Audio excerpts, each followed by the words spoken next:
So Saturday morning, I got my son in my arm, and I'm like rocking him back to sleep. I'm thinking to myself, like, flipping pancakes with the other hand. I'm like, I got this. You and me, buddy, when you're older, I'm going to teach you how to make pancakes, and we're going to make mom breakfast in bed every Saturday morning. I'm sorry, honey. I haven't done that yet. And I posted something completely asinine about that on Facebook, and I scroll down, and the friends that we met in the Get Ready to Have a Baby class, well, they're still at Children's Hospital. And the doctor says it's going to be 3 months. So I'm like thinking about, my son, and I'm thinking for our future. And they're thinking about breathing tubes. I'm like, what if they could just see their kid like I see mine? Like, what if, just for a minute, like they could not think about this prognosis and just see their child and wrap them up in all their hopes, all their dreams, and like a tiny little Superman, send them out into the world safe. So with a couple $100 and a team of volunteer quilters, we make our first batch of superhero capes in the basement of a church. And 4 years later, the Hero Design Company now employs 18 apprentices and 2 professional artists to make 250 superhero capes every year.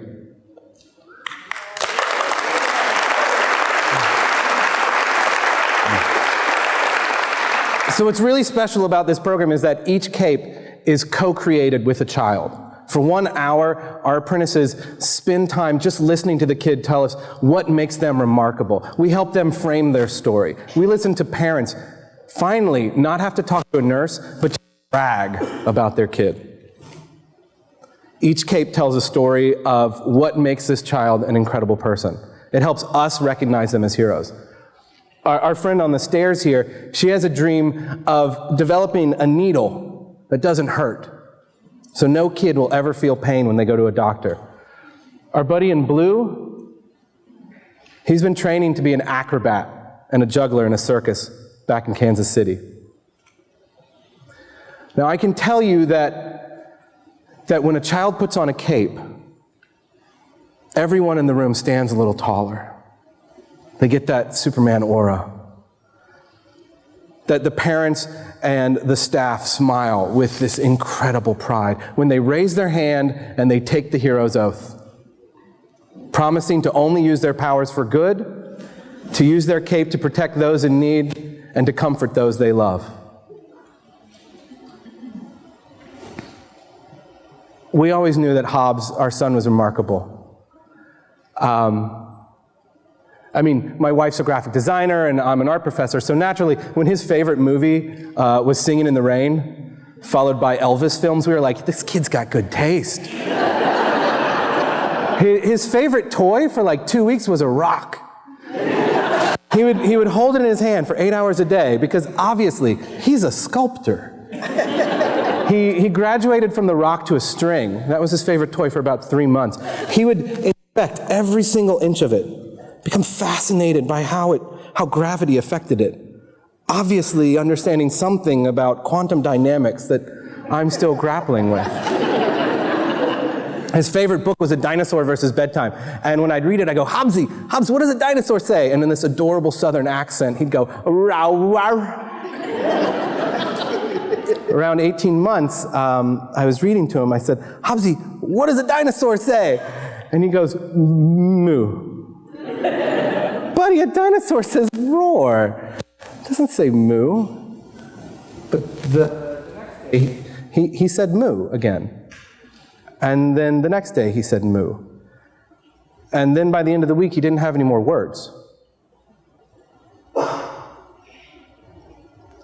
By the time the doctor sat us down, after all the tests, after all the horrible, horrible discussion boards that you should never go on, we knew. But the words, your child has moderate to severe autism, it's like a 50-pound bag of bricks that just gets shoved in your lap. My wife, in her absolute amazing wisdom, said, we're going to go to the zoo now, Doc. Thanks for the prognosis. Diagnosis in the morning, and elephants and tigers in the afternoon. In the night hunter's house, I'd been spending the whole time looking for symptoms, you know. But Hobbs stopped me. He climbed up, and he lifted my arm to the lights. I mean, in this one spot in the whole building, and he just turned my hand, and it went from absolute blue light to darkness. It was remarkable. He found it, the one blue spot. I decided right then that I would do everything in my power to make this city the kind of place, to make gestures that this could be the kind of place that includes my son. That I would quit making art for myself and make work for him, with him. My son and I collaborated on a playground. This is a play space where we could continue our occupational therapy, and other families could come and experience, what does play mean when you see the world so differently?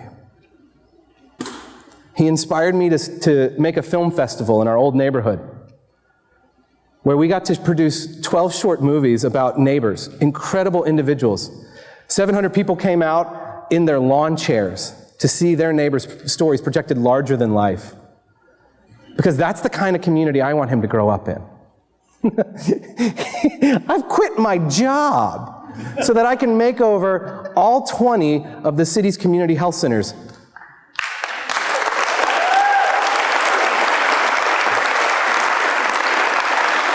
So these are the centers that serve families who are living at the poverty line, who are served by Medicaid. Because, let's be honest, it's like going to the DMV to get your hoo-ha looked at. So if we can make these sites of love, imagine how it will affect people. Imagine how it'll make this the kind of community we all want. See, I have this vision that Cincinnati can be the kind of place that doesn't provide services for, that doesn't just care for, but truly cares about those without voices.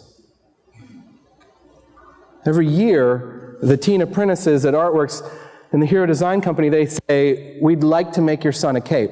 And frankly, that's a really hard one to deal with. I don't know what you put on the cape of a child who's already changed the world before they've turned 5.